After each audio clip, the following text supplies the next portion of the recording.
Hello and welcome to Inside Games, the only gaming channel brave enough to believe that Halo Infinite will come out this year. Yeah, I mean, we need it to. Between the both of us, how many tattoos have we gotten about this already? I've got about 10, but they're all in places you've never seen. Yeah, I'm kind of running out of some space in some tender areas too. And I didn't have a lot to begin with, if you know what I mean. I do know what you mean. Lawrence, never fear. Your sweetmeats are in the clear. Yes. That was a nice little poem you wrote. For the time being anyway, because Halo Infinite, even though it doesn't really have a release date yet, is definitely releasing in 2021. All right, put it on the stone tablet. Our tattoos are safe, Bruce. My body's a temple and I only respect it with authentic release dates. Yeah, this news is according to the latest dispatch from Xbox boss Phil Spencer, who reaffirmed that holiday 2021 will be the game's release date this week on the Dropped Frames podcast. We'll have better clarity over the summer, but this isn't a month's thing. This is just down to a few weeks. And so we're like, okay, instead of picking this date and having to move it by a week, which at this point would feel like a fail, like we don't want to do that. Let's wait until we're really solid on what the date is. But the team's very committed to holiday. So why is this noteworthy? Well, Halo Infinite's had problems. Also, Halo in general had lots of problems, so there's a legacy here, really. Yeah. So the newest entry in the Halo series, Halo Infinite, was planned to release alongside the Xbox Series X and S back in November. Next holiday, we will launch Project Scarlet with Halo. You know, it's not out, so obviously that didn't happen. Yeah, the road leading here has been a bit bumpy too. Xbox first showed Halo Infinite in action as part of their Summer Games Showcase in July 2020, where unimpressive graphics and predictable gameplay, except for that grappling hook, didn't really blast anyone's Halo pants off. They certainly didn't blast my pants off. Yeah, cinched up and locked in, those pants were. The showcase of the show, unfortunately, the meme show star was Craig, who kind of adequately summed up everyone's reception, right. That blank, unimpressed brute that just flashed by the camera in a gameplay demo.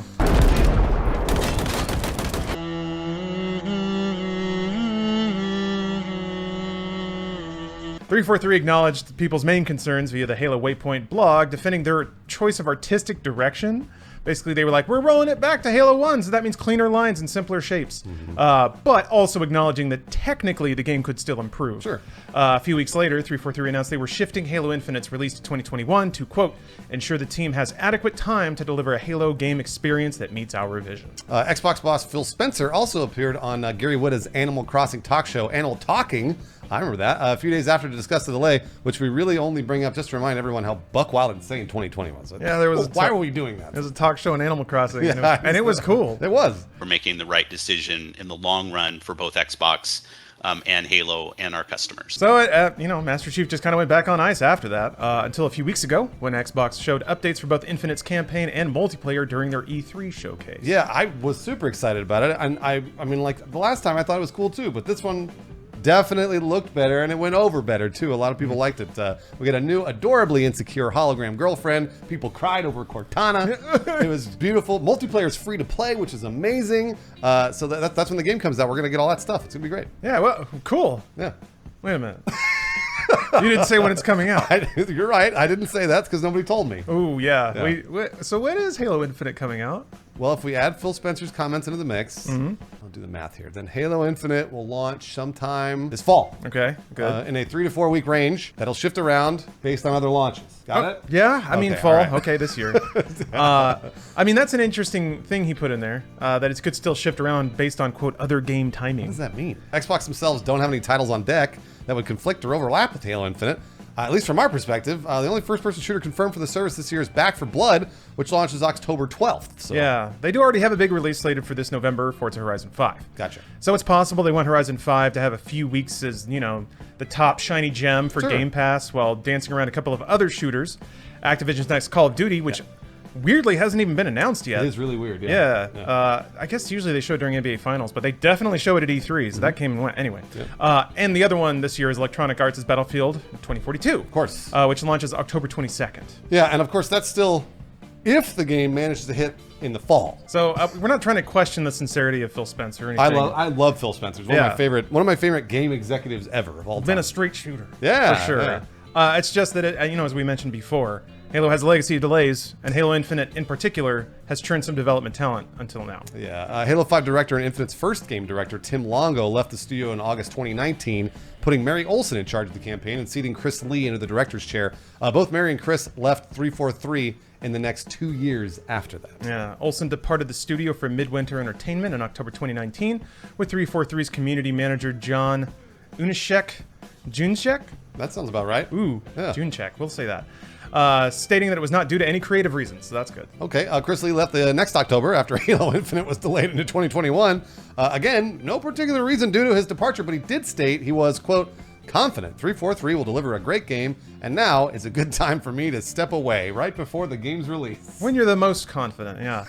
Joe Staten, who has a long history with the franchise, has taken Olsen's role in leading the campaign, as well as stepping up to lead director for Halo Infinite, while Pierre Hintz is in charge of the multiplayer side of things. Gotcha. The latest developer to lead the team was Colby Payne, the former level and gameplay designer. Payne announced the news on Twitter back in January that he was leaving the studio to join Gunfire Games as a junior level designer. 343 during the same month revealed that Halo Infinite was more or less finished when it came to the content that would be in the game at launch. At that point, the team had now begun to polish the game. So it is, according to them, in a state of completeness, and things should be lined up and pretty definite at this point. So those that have felt the sting of Halo delays have had plenty of reason to be nervous about Halo Infinite, and some people have been stung a lot. Yeah. Yeah, Halo's got history. Yeah. Halo's got hands. So Halo 2 delays became so infamous back in the early aughts, back in the day, I know, man. that Xbox executive Peter Moore got the release date tattooed on his arm as a sign that it wouldn't move around anymore. It did actually hit the release date of November 9th, 2004, but that came after 2 delays from an original 2003 release. Yeah, on top of that, Halo 2 is a notoriously unfinished game. In an interview with Vice in 2017, Joe Staten revealed that Bungie cut a third act with Master Chief and the Arbiter, in addition to some other new features and content that couldn't be finished in time. So he said, quote, we had this great third act wrap up of Master Chief and the Arbiter coming together and defeating the Prophets and discovering the Ark. Sounds sick. Rad. And this deeper secret inside of it, Satin said, quote, but it was so above what we could possibly do from a production point of view that it fell apart. Yeah. Yeah, interviews with Bungie developers in years since have revealed that development conditions around Halo 2 weren't great either. Shocker, yeah.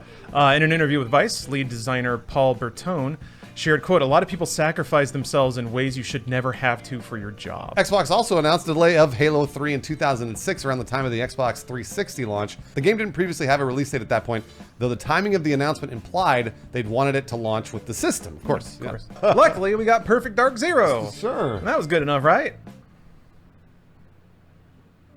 It was not. Halo 3 did hit what was technically their first announced release window, though, launching September 2007. Yay! Okay. So we're not trying to present this as a series of mistakes on Bungie's Not at part all, no. or things that Halo has to answer for now. Bungie's not even making Halo. Yeah, Different company. Yeah. It's just to provide context why people might be a little jumpy when it comes to a Halo release date, or specifically Halo Infinite, and why Phil Spencer speaking specifically on the topic is noteworthy. Yeah, even without Halo, Xbox has a variety of interesting games coming to Game Pass in the second half of this year. Are we sponsored by Xbox right now? Is that Not yet. I wish we were. Including Psychonauts 2, The Ascent, Hello Neighbor 2, Back 4 Blood, Forza Horizon 5, lots of great games. Everyone knows Game Pass at this point is definitely the best deal in gaming. Yeah, we're tipping into shill territory. I brought that up because this isn't like Halo. This isn't like Peter Moore got a tattoo situation. Right.